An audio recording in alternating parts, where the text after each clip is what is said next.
Terima kasih Tuan Yang Dipertua dan juga Yang Berhormat Yang Perdana Menteri. Kerajaan Barisan Nasional telah memerintah selama 50 tahun lebih. Tapi hanya seorang DO wanita ataupun YDP wanita yang dilantik. Tapi Pulau Pinang hanya perintah 2 tahun saja seorang wanita telah dilantik.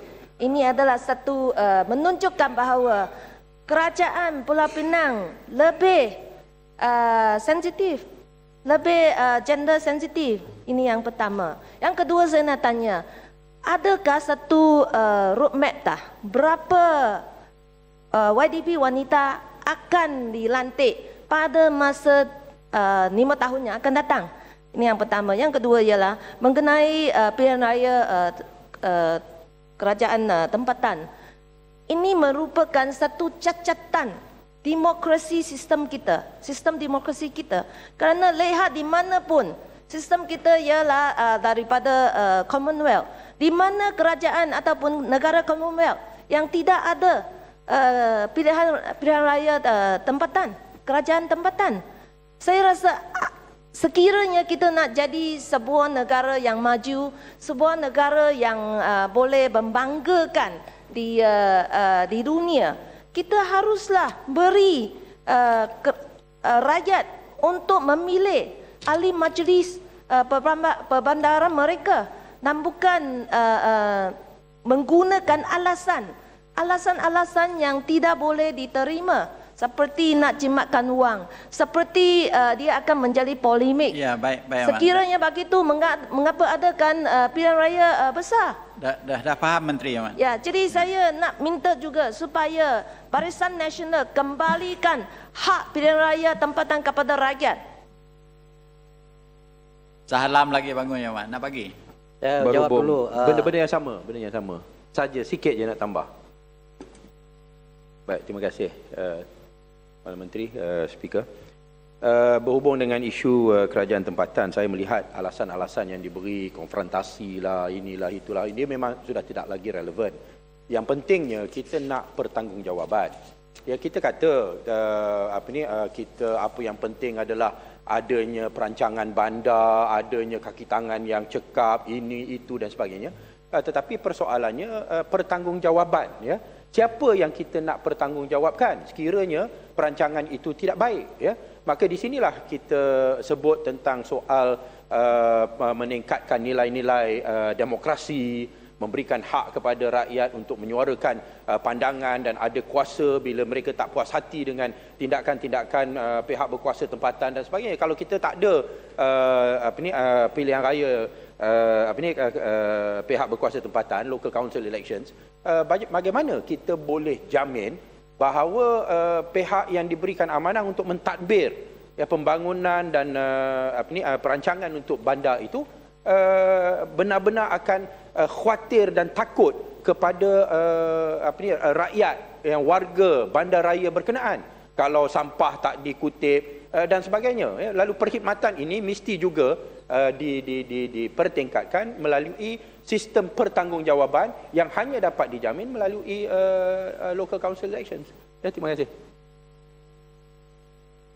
Terima kasih kepada dua-dua ahli yang berhormat yang saya percaya prihatin juga.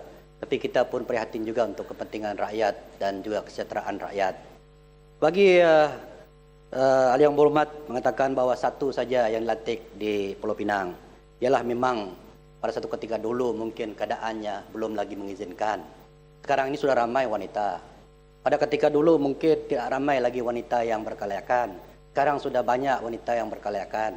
Jadi itu pada saya. Tapi bukan satu, ramai lagi. Saya akan sebut di sini. Saya akan sebut sampai kepada berapa ramai ahli majlis daerah ataupun berapa ramai yang dipertua majlis daerah, berapa ramai DO wanita, ada di sini nanti saya akan sebut sebentar lagi. Kalau di Sarawak residen juga yang residen pun ada.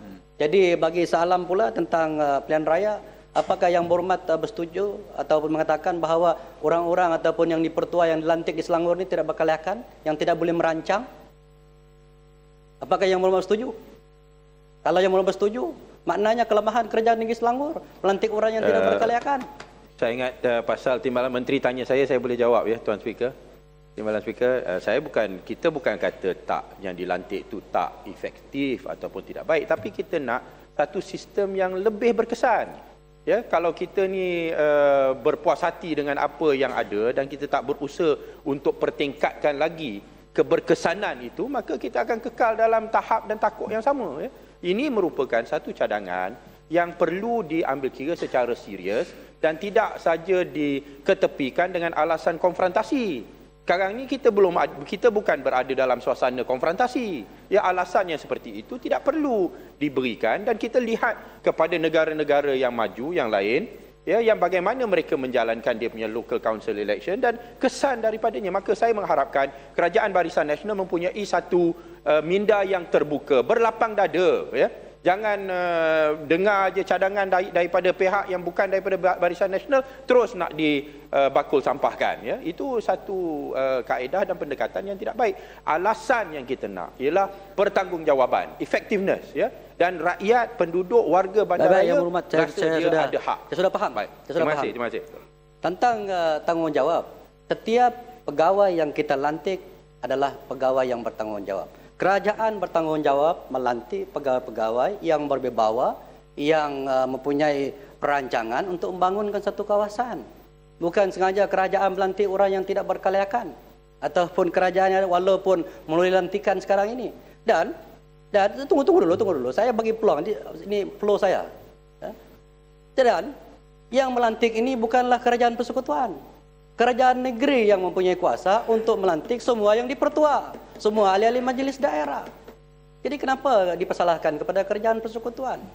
Jadi pada saya tidak ada, saya tak bagi leluan lagi sebab panjang saya punya jawapan ini. Ya, jadi, Menteri dah tak nak bagi lagi. Bukit Mentajam. Cukup. Yang berhormat sudah 2 kali bangun. Saya sudah bagi leluan. Kita dipilih di Pulau Pinang, kita dipilih oleh rakyat dan rakyat hendak pilihan raya kerajaan tempatan. Dan sekiranya barisan kata rakyat didahulukan. Rakyat memilih kerajaan. Bukit Mentajam duduk. Kalau rakyat didahulukan, kehendak rakyat mesti dahulukan. Tak. Kerajaan yang rakyat mau sekarang ini kerajaan yang dipilih oleh rakyat.